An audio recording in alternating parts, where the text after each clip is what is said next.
red button. Okay, it's recording. Thank you everyone for joining us today. Welcome to Stephanie Brown James Focus Group. We're so excited that you're here. And with that, I'll turn it over to Stephanie to give the purpose and the reason you all are here this evening. Oh, hello, ladies. So thanks so much for coming. I feel like I've had a few individual conversations with some of you about my desire to personally branch out and do more as it relates to women and community empowerment work. And so I have a few ideas, but before I ventured into further planning, I thought, well, I need to get some advice and guidance and critiques and feedback from some phenomenal women who I trust and believe in their opinions. And so that's how you all got the invitation, and I'm thankful that you all received it.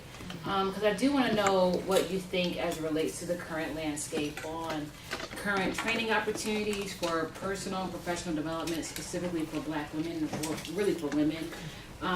Also, how you feel about online programming. I am interested in doing an online talk show.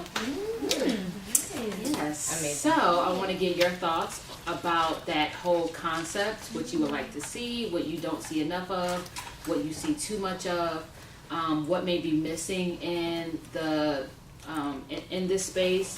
And then also, beginning next year, I'm going to get into developing women leadership retreats. So I want to get your thoughts about that as well. So just, I know with this group of women, I don't have to say to be candid, because you are candid all the time. So we're kindred spirits. And a small, towards the end, we're going to have a portion where the lovely ladies from 316 Group are going to ask you questions specifically about me, and I do want you to be honest, because that'll help me shape what I need to do, what I need to work on in order to go to the next level and to bring this type of programming to the masses.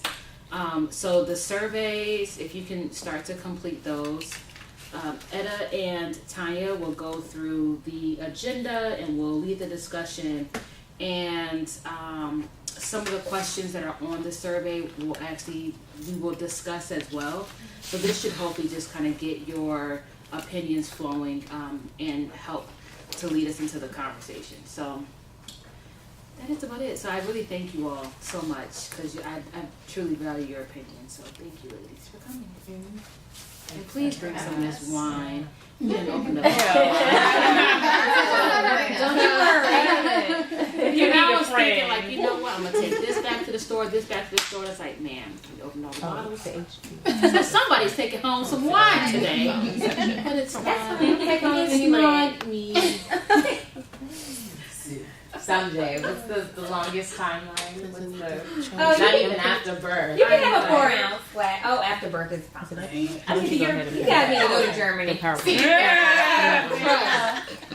Robin, I'm already there, bro. After about 6 weeks, when that baby won't go to sleep, have you a little bit of glass of wine and breastfeed. And then you can pump and dump when you get a little bit longer in your intervals. Right. Feed, sleep, go out and have a good time, pump, dump, and you'll be ready when they wake up at 9. Spoken like a champ. Recommendations already flowing. She only runs in the glass walls every now and then. But yeah, I have heard about the pump and dump. That's how Oh, my it's friends be real. having the reserve ready, so just in case. Stephanie, I know what I need to get you. I'll get you the testing strip. Right. Oh, yes. I got I got them from my sister. They're really helpful. Yes, I said, you know I can have my wine. I read about it. I mean, I saw it on the Style Channel or something. Yes. That's where I heard it from. Yes. Thank you. I'm going to eat. Get you some testing. Yep, and we'll get you some testing strips. And that is a must-have baby gift for every mom. Unless you don't drink. And if you don't drink, you will drink.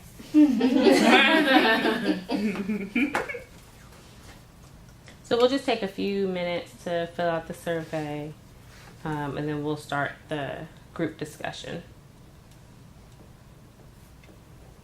What's that being recorded? Right.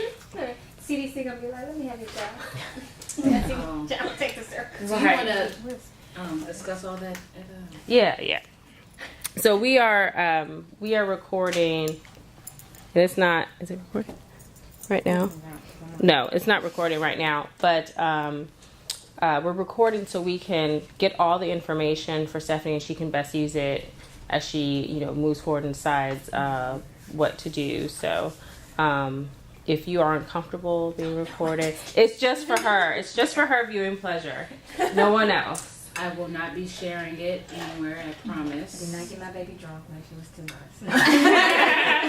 She was 3. No. Yes. How to push, how to play. I think my left side doesn't want to do that as much.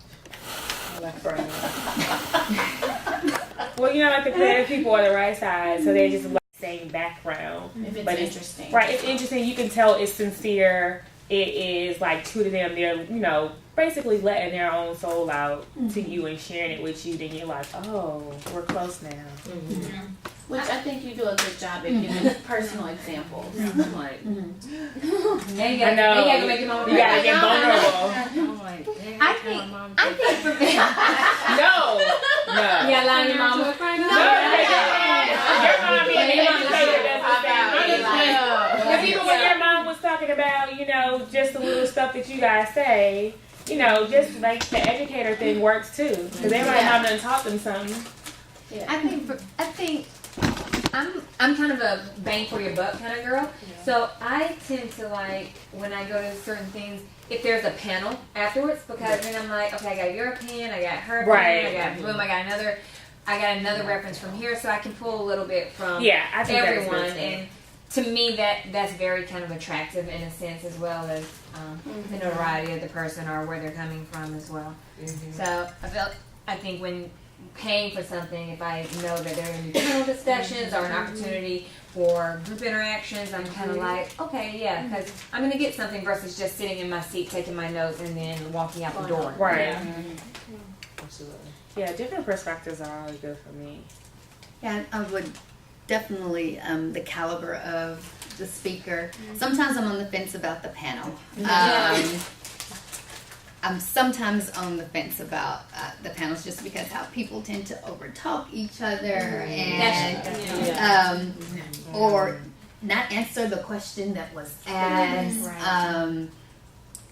Just not even really contribute anything to the discussion. They're on the panel because they know the person who's doing it. And so panels are very hit and miss for me. That's why I was a moderator. I'm an excellent moderator, which is, I was about to talk about the White House Women's Empowerment even. I remember I was just blown because that was like one of the few times I had been to a panel and everybody that was on the stage brought or added something different than the other person. And I think that's very, very critical when assembling a panel. I would also, if I had the opportunity to attend something like that in person, really want the opportunity not just to mingle with the other participants, but the speakers that are there. So a lot of times they've got other obligations. They got to jet off and go do something else. So if there could be an opportunity at these kinds of retreats where they're not just speaking, but there's also going to be an opportunity for some engagement and interaction with the experts that have been brought in to not just talk to me, but for me to have an opportunity to talk to you, that would also be very, very helpful for me. Okay, great. We will move on to women's retreat. Do you want to talk about sort of your vision for women's retreat before we get to the question? So, I'm actually planning my first retreat for next summer. It's going to be in Cleveland since y'all know I'm moving back. But I realize I'm going to move back here. Wait, did I say What? Stephanie. Right. I want to also, in doing the retreats, create networks with community organizations and leaders and churches, and I think that you'll start to build that if you have those folks recommend women who should participate. So my working title, which I can run this by you all too, is I think I want to call it Trifecta Retreats for Women. Like Trifecta is like the brand. Okay. Or and like down the line I'll have like Trifecta Retreats for Men. Retreats for children. Like it'll be like a whole, but trifecta because I feel like things come in threes. Okay, yeah. So this will be like for mind, body, and soul. Oh, I like that. It's relaxation, rejuvenation, reconnection. So I'm gonna like kind of have like 3 to kind of be like the theme of it. But what I want to know from you all is what would, because there's going to be a cost involved. Yeah. You know, so like what would entice you to attend a retreat? What type of topics? I think we're actually probably getting to the question. So that's just kind of like the background, because I think women need a time to get away and get themselves, you know, mentally, physically, emotionally, just time to stop, while also meeting other like-minded women. Now, the other thing to this too is that it's going to be diverse. So it won't just be for Black women. And I also want to try to create a bridge between various women in communities who wouldn't normally get together. Right, I like that. And especially focus on cities that are like tier 2, tier 3 cities. You know, so I want to do one in Macon. You know, I want to be able to do one in Flint. I want to do one, you know, so not like your DC, Chicago. They get everything already. So that's a little bit behind it. And I think that's important. Those are important places to jump into, you know. Kind of like what she said about Yeah, her. I'm from Macon, Georgia, and I graduated from a class of 400, and I was the only one that left the state for college. Wildly one in my class. And I think it's just because people didn't necessarily have the opportunities or have somebody kicking them out the house, and they're like, Right. "Okay, you graduated, you Right, got or to go." even like have knowing anybody else who went further than those 2 blocks to know that it's okay to so do it's that. important. I guess we get into the question. Okay, great. Does. Now that we're all excited. Kind of. Right. So, in what physical setting would you do you think a retreat would best take place? So, of course, on the survey, we talked about hotel, convention center, wooded camp area, beach destination, city, urban environment, or suburban environment. Why did you choose what you chose on the survey? I'm sorry, let me say this too. That, and this question is important, in the event that we don't do it in a specific city, that we do ones that are like destination. Right. What do you think about location? I chose any because I thought it just kind of depended on the topic of, you know, if you're doing mind, body, and soul, then maybe that one should be more of a relaxing spa-like getaway. So I think it depends on the topic, but I would be open to any location, any of those options. I think too. The camera, because I don't want to act nasty. You're taking that back on the camera. I'm just kidding. Oh no, wait, I'm just thinking. No. You're like, I'm having so many feelings. no, you know you didn't tell us that.